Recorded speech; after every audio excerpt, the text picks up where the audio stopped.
Thank you all very much. दुनिया इस वक्त दो जंग देख रही है। पहला रूस और यूक्रेन के बीच चल रहा है और दूसरा युद्ध इजराइल और गाजा में हो रहा है। गाजा में इजराइल और हमास के बीच चल रहे जंग में अब ईरान भी कूद चुका है और ईरान और इजराइल दोनों देश एक दूसरे से दो हाथ कर रहे हैं। गाजा के हमास और लेबनान के हिजबुल्लाह पर इजरायली हमले के बाद ईरान ने 1 अक्टूबर को इजराइल पर मिसाइलों से हमला बोल दिया था और फिर इसके जवाब में इजराइल ने अक्टूबर के आखिरी सप्ताह में ईरान पर हमला बोल दिया। ईरान फिर इजराइल से बदला लेने की तैयारी कर रहा है और आशंका जताई जा रही है कि वह किसी भी वक्त इजराइल पर हमला कर सकता है। ऐसे में दोनों देशों के बीच जंग की बड़ी आग धधक रही है। इस बीच अमेरिकी राष्ट्रपति चुनाव जीत चुके डोनाल्ड ट्रंप ने दुनिया में चल रही जंगों को लेकर बड़ी बात कही है। नतीजों में जीत के साफ होने के बाद ट्रंप ने अपने ही भाषण में कई बड़े संदेश दे दिए। दुनिया में चल रही जंगों को लेकर उन्होंने बड़ा इशारा किया है। डोनाल्ड ट्रंप ने कहा कि वे दुनिया में कोई जंग नहीं होने देंगे। Historic realignment, uniting citizens of all backgrounds around a common core of common sense. You know, we're the party of common sense. We want to have borders.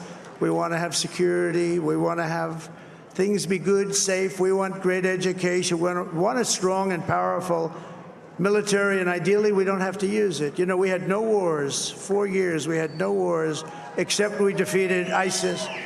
We defeated ISIS in record time.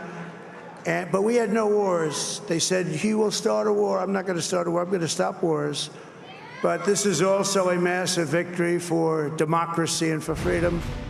चाहे रूस Ukraine युद्ध की बात करें या फिर Iran Israel युद्ध, Trump से पहले राष्ट्रपति जो बाइडेन या यूं कहें कि अमेरिका की नीति रूस और ईरान के खिलाफ रही।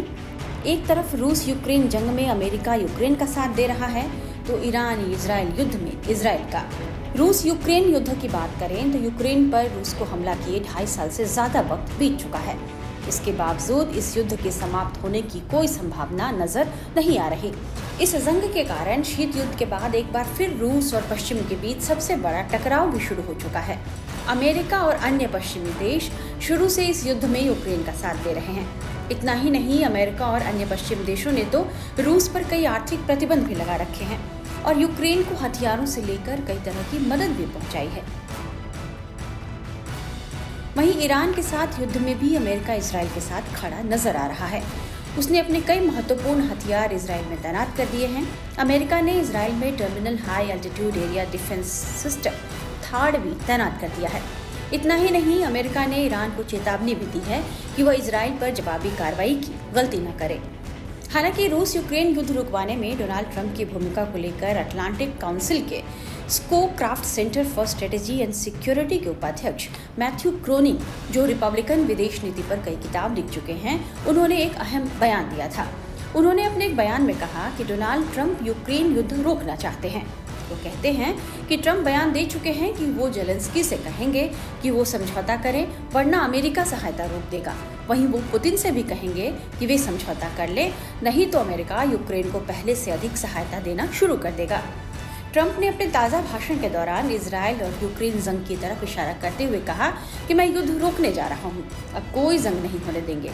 ऐसे में देखना होगा कि ट्रंप इन दोनों युद्ध को रोकने में किस तरह की भूमिका निभाने जा रहे हैं।